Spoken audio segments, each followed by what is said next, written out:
The night sky above Earth had always been a place of mystery and wonder.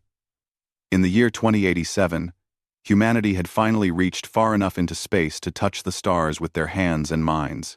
Space stations orbited Earth like mechanical moons. Mining colonies operated on Mars. Telescopes pointed at distant galaxies. And in the International Space Monitoring Station, Dr. G1 Park sat in front of glowing screens, watching signals dance across her instruments like fireflies. G1 was a woman of 48 years. Her black hair, touched with gray, was tied back in a simple ponytail. Her eyes were tired from years of staring at data, but they were still sharp, still searching. She had spent most of her adult life studying the stars, waiting for a signal that everyone said would never come. A signal from intelligent life beyond Earth. She had grown cynical about it over the years. Too many false alarms. Too many nights spent chasing echoes and interference. It was 3 in the morning when Heisu Moon burst into the observation room. Heisu was young, only 26 years old, but he carried himself with an unusual confidence. He had been working as a junior communications specialist at the station for only 8 months, and most of the senior scientists did not take him seriously yet. His dark eyes were wide with excitement as he rushed toward G1's station. "Dr. Park, you need to see this," Heisu said, his voice trembling slightly. "Something is very wrong with the data." G1 did not look up from her screens. She had heard this before. Young scientists were always excited about something that turned out to be nothing. "The interference from solar activity?" she asked without enthusiasm. "We knew that was coming." No. "This is different," Heisu insisted. He leaned over her shoulder and pointed at the screen with a shaking finger. "Look at these frequencies. Look at the pattern." Despite herself, G1 looked. At first, she saw only noise. Random noise. The kind that filled the universe, like dust. But as she adjusted the filters on her screen, something began to appear. Underneath the chaotic static, there was rhythm. There was pattern. There was structure. G1's breath caught in her throat. She sat forward in her chair, her tired eyes suddenly wide awake. She ran her hands over the controls, pulling different frequency bands onto her screen. Each band showed the same thing. Underneath all the noise, there was a signal. A signal that was clearly artificial. A signal that was clearly not from Earth. "How long has this been here?" she asked. "I found it 2 hours ago." It was so faint that the automatic systems missed it. "I was running a manual check, like you trained us to do. And I noticed the pattern," Heisu explained quickly.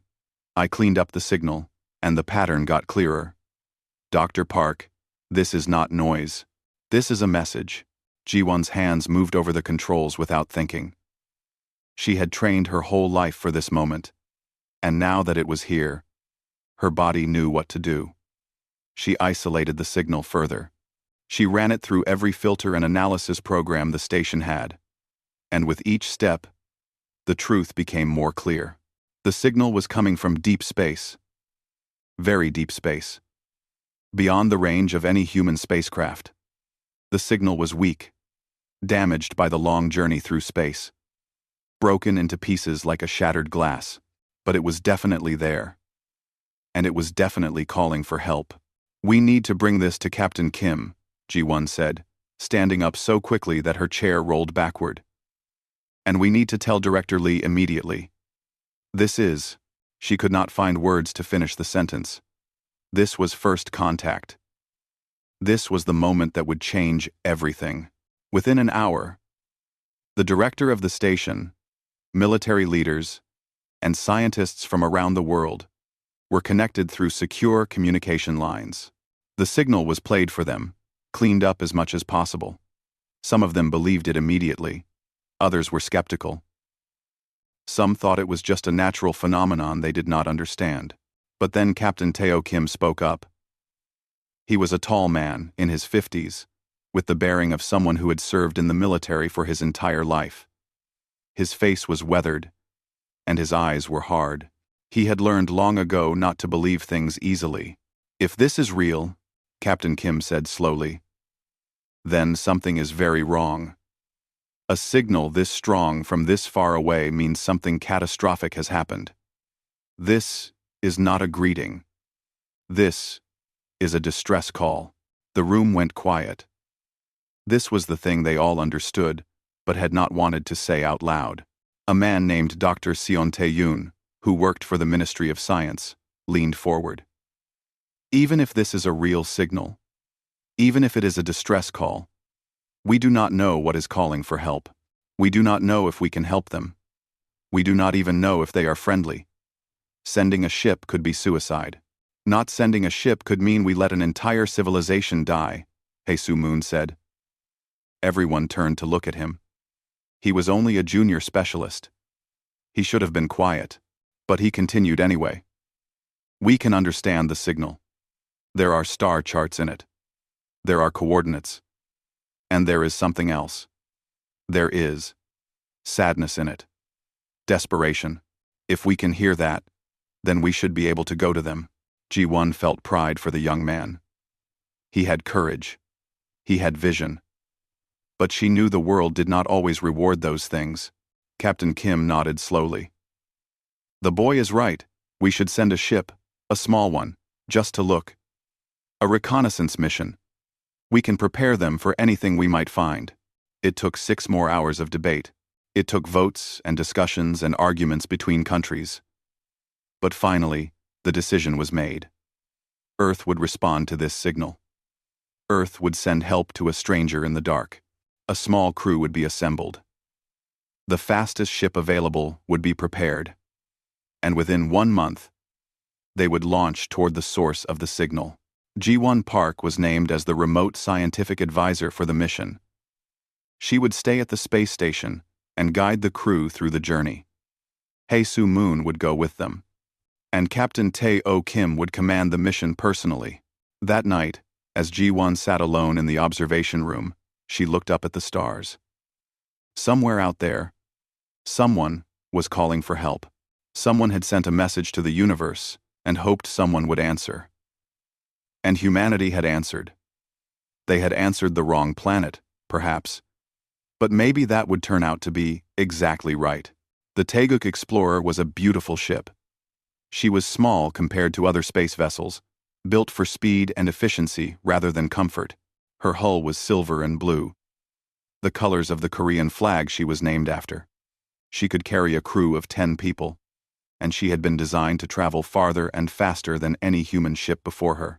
Now, that ship was speeding through the darkness of space, heading toward a destination that no human had ever traveled to before. Inside the ship, Captain Tae-oh Kim moved through the corridors with purpose. His military training kept him focused, kept him thinking about the mission, and not about the fear that everyone on the ship was trying to hide. They were traveling into complete darkness, towards something unknown, with no guarantee of success or safety. But Captain Kim did not let doubt show on his face. His crew needed him to be strong. In the pilot's seat, Min-ho Choi sat with his hands on the controls of the ship. Min-ho was young, only 32 years old, but he was the best pilot in the entire human space program. He had nerves of steel and a sense of humor that made people laugh even in dangerous situations. Right now, he was singing quietly to himself as he made small adjustments to the ship's course. The adjustments were probably not necessary, but Min-ho liked to keep busy.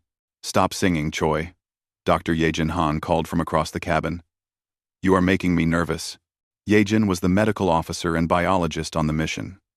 She was a woman of 40 years, serious and careful in everything she did. She had joined the mission because she believed in science, but also because she could not ignore the moral question of whether to help another living civilization. She was checking the medical supplies for the 100th time, making sure everything was in perfect order. "My singing is beautiful," Min-ho called back. "It brings good luck to pilots." "Your singing brings bad luck to everyone else on this ship," said Sung-jae Lim. He was the chief engineer, a man of 55 years, with hands that seemed to fix anything.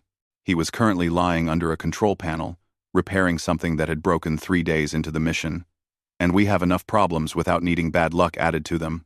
The truth was that problems had been appearing on the Taeguk Explorer since the first week of travel.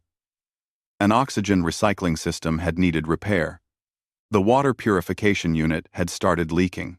A computer chip in the navigation system had failed. These were the normal kinds of problems that happened when humans traveled in space, but they reminded everyone on the ship that they were far from home, depending on machines that could fail at any moment. Hae-Soo Moon was in the communication room, running analysis on the signal they had been following. He had not left that room for more than a few hours at a time since they launched. The signal was becoming stronger as they moved closer to its source, but it was also becoming stranger. The pattern was changing. It was as if whatever had sent the signal was trying to tell them something important, but the message was damaged and hard to understand. Captain Kim found him sitting in front of the communication screens, his young face lit by the glow of the data displays. "Any new information?" Captain Kim asked. "The signal is dying," Hae-Soo said. He looked up at the captain with worried eyes. "Whatever is broadcasting this, it is running out of power. The frequency is getting weaker. If we do not reach the source in the next 2 weeks, the signal may stop completely." Captain Kim felt a weight settle in his chest. They had been traveling for 6 months already. They had perhaps 2 weeks left before they reached the coordinates where the signal was coming from. If the signal died before they arrived, they would be searching blind in a vast empty space. They might never find what they were looking for. "We are moving as fast as we can," Captain Kim said. "Tell me if anything changes." As he walked back through the ship, Captain Kim found himself doubting. He had always been a man of certainty, a man who trusted in his decisions and moved forward without looking back. But now, standing in the metal corridors of this small ship, far from any help, he wondered if he had made a mistake. What if Yejin was right? What if this was a trap? What if they were flying toward something that would destroy them? He pushed the doubts away. It was too late for doubts now. On the 7th month of travel, the ship's systems began failing more often. Sung-jae worked constantly to keep everything running. Min-ho had to make difficult piloting decisions when the navigation equipment would not work properly. Ye-jin treated minor injuries and dealt with the psychological stress that came from living in a small metal box with the same 9 people for months at a time. And all the while, the signal grew stronger and stranger. At night, when Captain Kim could not sleep, he would go to the observation window and look out at the stars. Space was so beautiful and so terrible at the same time. It was vast, beyond human understanding. It was dangerous and unknowable. And somewhere, in this vastness, something was calling for help. Hae-Soo would sometimes find him there, standing silently. "Do you think we are doing the right thing?" Hae-Soo asked one night, staring out at the stars just as the captain was. "I do not know," Captain Kim admitted. It was rare for him to admit that he did not know something. "But I know that if someone calls for help, we must answer. That is what makes us human. That is what separates us from the animals. We help others, even when it is dangerous, even when we do not know if it is right." Hae-Soo nodded slowly. "My mother was a doctor.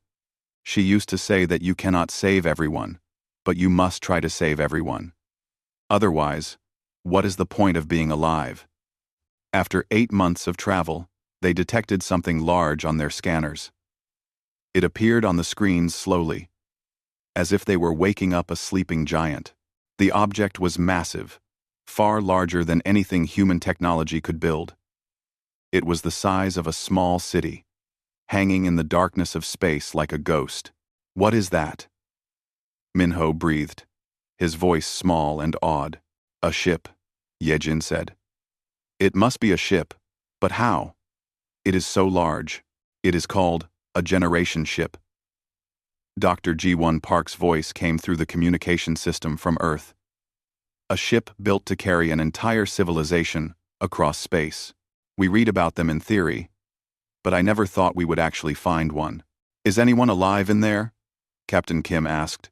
There was a pause. Then Jiwon's voice came back, quieter than before. I do not know. But the signal is coming from inside that ship. If anyone is alive, they are in there. Captain Kim made a decision. He would not let doubt stop him now. They had come too far. Prepare for docking, he commanded. We are going to find out who sent that signal, and we are going to help them. The Taeguk explorer began moving toward the massive ship, and toward a meeting that would change everything. The massive alien ship grew larger and larger on the Taeguk explorer's screens as they approached. It was breathtaking and terrifying at the same time. The ship was like nothing that humans had ever built. Its surface was smooth and organic-looking, as if it had grown rather than been constructed. There were sections that glowed with a soft, strange light. There were other sections that were completely dark and silent, their lights long dead. Captain Kim gathered his crew in the main cabin to prepare them for what would happen next. He stood before them in his military uniform, his face serious and determined. We are about to make first contact with an alien civilization, he said. I do not need to tell you how important this is. I do not need to tell you how dangerous it might be. But I do need to tell you that we are going to go through with this mission. We came here to help, and we will find a way to help, no matter what we find. Minho spoke first. What if they do not want our help? What if they see us as a threat? Then we will try to convince them that we are not a threat. Captain Kim replied. Hey Sue, you will be responsible for all communications. You have learned more of their language patterns than anyone. Dr. Han, you will monitor vital signs and health information if we encounter them. Sung Jae, your job is to study their technology and see if there is any way we can help with repairs. The rest of you will follow my commands exactly. Is that understood? Sung Jae, when the num. Sung Jae, when the resin. When the resin. When the resin. Everyone nodded. They were nervous, but they were also brave. They knew they were part of something historic. The docking process was slow and careful. The Taeguk explorer's computer systems had to learn how to match with the alien ship's docking ports. After 30 minutes that felt like hours, the two ships connected with a soft hiss of air pressure equalizing. They were now physically connected to an alien civilization's vessel. Captain Kim put on his environment suit. Even though the sensors suggested the atmosphere inside the alien ship was breathable, the others did the same. Better to be safe. Then they made their way through the connecting tunnel, moving slowly and carefully toward the unknown. The first thing they noticed when they entered the alien ship was silence. There was no sound at all, except the soft hum of their equipment and their own breathing. The corridors were enormous, far taller than human corridors needed to be. The walls seemed to be made of something that was almost like crystal, but not quite. They glowed faintly with bioluminescent patterns that seemed to respond to the crew's movement. Stay together, Captain Kim commanded. They walked deeper into the ship. The atmosphere was cool and had a strange metallic smell. The corridors twisted and turned in ways that seemed almost impossible. They found areas that appeared to be living quarters. Enormous spaces with what might have been sleeping chambers. They found what looked like food preparation areas and waste management systems. All of it was vastly larger than what humans needed. Then they found the command center. It was a chamber so large that it took their breath away. The ceiling rose above them like a cathedral. There were control panels everywhere, most of them dark and broken. And in the center of the chamber, there were beings. At first, the humans could not quite understand what they were seeing. The beings were tall, perhaps 2.5 meters high. But their bodies were not made of flesh and blood like humans. They seemed to be made of something that was both solid and crystalline. Light moved through their bodies in patterns that shifted and changed. They had no faces as humans understood faces, but there were areas on their bodies where something like eyes glowed with bioluminescent light. One of the beings moved toward the humans. Captain Kim's hand moved to his sidearm by instinct, but he did not draw the weapon. This being was clearly not attacking. It was moving slowly, almost weakly. "Do not be afraid," He-Su-Moon said suddenly, his voice clear and calm. The patterns of light on the alien being's body seemed to respond to his words, shifting and changing. "We received your signal. We came to help." The being stopped moving. The light in its body pulsed faster, and He-Su heard something like a groan, a sound that came from deep within the creature's crystalline form. "I am Commander Velroth," came a voice in their communication headsets. It was strange and multi-layered, as if many voices were speaking at once, but the translation system in their suits converted it to words they could understand. "You are from the planet where we sent the signal?" Captain Kim moved forward slowly. "I am Captain Teo Kim of Earth. This is Dr. Ye Jin Han, our medical officer. This is He-Su-Moon, our communications specialist. And this is Sung Jae Lim, our engineer. We received your signal, and we came to offer help." Velrath's light pulsed again. There was pain in that pulse, and fear, and something else. Something that might have been hope. "You came from Earth?" the voice said.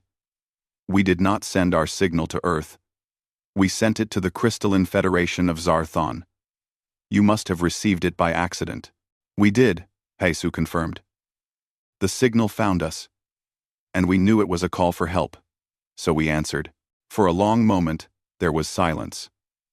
Then, Commander Velroth made a sound that might have been a laugh, but it was a sad laugh. A laugh filled with exhaustion and desperation. "Then fate has smiled upon us, even if by accident," Velroth said. "You are here, and we are dying. Our ship was damaged by cosmic radiation 3 years ago. Our advanced systems failed in ways we could not predict. Our artificial intelligence that ran most of our ship functions became corrupted. We have spent these years trying to fix the problems with our primitive backup systems, but we are running out of time. Our life support is failing. Our food supplies are nearly gone. We have been sending this signal for months, hoping that someone would receive it before it was too late." Dr. Han stepped forward. "How many of you are there?" 8,347. Velroth replied. "Not counting those who have already died. We are a dying people, Doctor. I fear we will be completely extinct within months." Sung Jae was already studying the control panels around them. He could see the problem immediately. The ship's main power core was damaged. The backup systems were struggling to keep the ship functioning at all. It was a catastrophic failure of multiple systems, each one making the others worse. "I can help," Sung Jae said. "I need to see your engine room. I need to see what systems you have. I can try to repair them." Velroth's light brightened slightly. "You would do this? You would risk your lives to help a species you have never met before?" Captain Kim looked at his crew. Each of them nodded, one after the other. "We would," Captain Kim said. "This is why we are here. This is why we answered your call." Velroth led them deeper into the ship, to the areas where the damage was worst. And as they walked through the corridors of the alien vessel, a strange thing began to happen. The humans and the Xyrillians, as they called themselves, began to understand that their situation was not so different. They were both intelligent beings trying to survive in a hostile universe. They were both afraid, and they were both willing to fight against the darkness together. The engine room of the Xyrillian ship was a nightmare of broken systems and failed repairs. Sung Jae Lim had to sit down for a moment just to process what he was seeing. The systems were so vast, so complex, that he could barely understand how they worked. But underneath the complexity, he could see the basic problems. The radiation had corrupted the main power distribution system. The backup generators were not powerful enough to support the ship. And the advanced repair robots, the ones designed to fix these kinds of problems, had themselves been damaged and were now useless. "This is not good," Sung Jae said quietly. He looked at Commander Velroth. "Your systems are designed for the kind of artificial intelligence you told us about. Without it, these backup systems cannot function at full capacity. You are trying to run a massive spaceship with technology that was only meant to be temporary. And you have been doing it for 3 years. Is there anything you can do? Velroth asked. The Xyrillian's light dimmed with what Sungjae understood was despair. Sungjae did not answer immediately. He was studying the systems, his mind already working on solutions that should not have been possible. The Xyrillians had advanced technology, yes, but it was designed for systems that worked together perfectly. The humans, on the other hand, had learned to improvise and repair with whatever materials were available. They had learned to make things work in ways that violated the original designs. I can try something, Sungjae said finally. We need to take some of the power distribution systems from our ship, from the Teguk Explorer, and integrate them with your backup systems. Your technology and ours combined might be enough to keep your ship running. Your ship is small, Velroth said. It is designed for only 10 people. Will removing those systems harm your vessel? Yes, Sungjae admitted. Probably very much. We might not have enough power to make the return journey to Earth. But if we do not try, you will all die anyway. And we cannot let that happen. We have to try. Commander Velroth was silent for a long time. Then the Xyrillian said, Very well. We will trust you, Sungjae Lim. Teach us what you need us to do. While Sungjae worked on the power systems, Dr. Ye Jin Han was making her own discoveries in what the Xyrillians used as a medical facility. She had brought Hei Su Moon with her to help with translation and communication. They found thousands of Xyrillians in a state of what could only be called hibernation. The beings had put most of their population into a form of suspended animation to save resources. Only a few thousand remained awake to try to keep the ship functioning, but many of them were dying anyway. The suspension systems were failing. Their bodies were not receiving the nutrients they needed. Some had been waking up on their own, confused and weak, with no way to return to suspension. We need to help them, Dr. Han said to one of the Xyrillian medical specialists, a being named Dr. Yeran Ko. The name was translated through their communication systems, but Dr. Han found it strangely comforting. Despite their differences, the two doctors were speaking the same language, the language of trying to save lives. We do not have the resources, Dr. Yeran Ko said sadly. We have run out of the nutrients needed to support them. We have tried everything we know how to do. But our advanced systems are all damaged. Without them, we are helpless. Not helpless, Dr. Han said. She was thinking quickly now, her medical training pushing her mind to find solutions. We can use human nutrients. Our nutritional needs are different from yours, but the basic elements should be compatible. Our ship has medical supplies that can be adapted, and I can teach you human medical techniques. Some of our methods are older, simpler, but they work. They have always worked. Dr. Yeran Ko's light pulsed in what might have been hope. You would do this? I would, Dr. Han confirmed. Because these are lives. And lives are worth saving. Minho Choi's job was the most dangerous of all. As the ship's pilot, he had to make constant trips between the two vessels, carrying equipment and supplies. The space between the ships was dangerous, filled with debris and radiation. But Minho had nerves of steel. He handled the small transport shuttle with perfect control, making impossible maneuvers that should have been too difficult to accomplish. Captain Kim coordinated everything from the command center of the alien ship. He was learning to work with Xyrillian technology, understanding their systems, making impossible decisions about which systems to shut down to save power and which ones to keep running. He was a soldier, and soldiers were trained to make decisions that cost lives. But these decisions were different. These were decisions that could save lives instead of take them. 7 days passed. 7 days of constant work, constant danger, constant hope, and constant despair. The human crew was running on almost no sleep. Sungjae had barely left the engine room. He was covered in alien grease and blood from minor cuts. But he kept working, kept making connections that should not have worked, but did. Dr. Han was treating the weak and dying Xyrillians, working with Dr. Yeran Ko to adapt her techniques to the alien biology.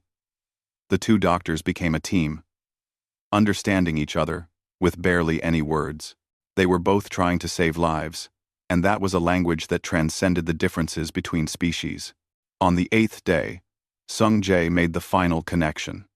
He activated the power distribution system that combined human technology with Xyrillian systems. For a terrible moment, nothing happened. Then the lights in the engine room came back on, not at full power, but steady, stable, working. Sung Jae closed his eyes and felt tears on his face. "It is working," he said into his communication headset. "It is actually working." In the hibernation chambers, Dr. Han was waking up another group of Xyrillians, guiding them back to consciousness, helping them adjust to being awake after months or years in suspension. Dr. Yeranko worked beside her, their actions perfectly synchronized. The Xyrillians who woke up were confused and weak, but they were alive. They were conscious. They were going to survive. Captain Kim received the reports from both Sung Jae and Dr. Han. He felt something in his chest break open, and he realized he was crying too. They had done it. Against all odds, against impossible problems, the humans and the Xyrillians had found a way to survive together. "Tell all personnel," he commanded. "We have stabilized the situation. We have created a workable solution. Life support is secure. We are going to save these people." The message was relayed throughout both ships. And for the first time in 3 years, the Xyrillians allowed themselves to hope. They had been called primitive by civilizations across the galaxy because their technology was not as advanced as others. But a small group of humans, coming from a young species, had answered their call for help. And that small group had succeeded where the most advanced civilizations might have failed. The reason was simple. Humans had always known how to survive impossible situations. Humans had always known how to adapt and improvise. Humans had always known that when someone called for help, you answered, no matter what the cost, no matter how difficult the problem. You answered, and you did everything you could to help. That was what made them human, and it was turning out to be something remarkable. 5 years after the rescue of the Xyrillian ship, humanity had changed completely. The world that had been divided into separate nations now began to unite with a common purpose. The news of what the small human crew had accomplished had spread throughout Earth like wildfire. A species that people had thought was too primitive, too young, too inexperienced to matter in the larger universe had answered the call of a dying civilization. And that answer had saved millions of lives. Dr. Ji-won Park stood in the new International Center for Cross-Species Research in Seoul, Korea. The building was a monument to human achievement and cooperation. Scientists and engineers from every nation on Earth worked together inside these walls. But more importantly, there were also Xyrillians here, working side by side with humans, sharing knowledge and discoveries. Ji-won had been promoted 5 times in the past 5 years. She was now the director of all interspecies scientific cooperation. Her gray hair was streaked with more silver than before, but her eyes were sharper than ever. She had been right to believe in that strange signal. That belief had changed her life and changed the world. "Dr. Park," a voice called from across the laboratory. It was Soo Mi-jung, the head of linguistics. "We have completed the translation of the historical texts that the Xyrillians provided. You should see this." Ji-won joined Sumi at the computer terminal. They were looking at documents from Xyrillian history. Stories of their civilization spanning thousands of years. As Ji-won read, she felt a strange sense of perspective settle over her. The Xyrillians were old. They had advanced technology that humans were still trying to understand. They had scientists and philosophers and artists who had created magnificent works over millennia. But they had been helpless. They had been dying. And a young species, barely beginning its journey into space, had saved them. "They are calling this the Age of Cooperation," Sumi explained. "In their historical records, they are beginning to mark time from the day we made first contact." from the day we answered their call. That is how important this is to them. In the engineering sector of the center, Sung J. Lim was working with a team of both human and Xyrillian engineers. They were developing a new kind of power system, something that combined the best of both species' technology. The system was revolutionary. It was more efficient than anything either species had created separately. It was proof that cooperation could create something greater than either group could achieve alone. Sung Jae was 70 years old now, but he had the energy of a much younger man. He worked 14 hours a day, spending time teaching the next generation of engineers. His most successful student was a Xyrillian named Kale, a young being who had been barely conscious when the humans had first arrived.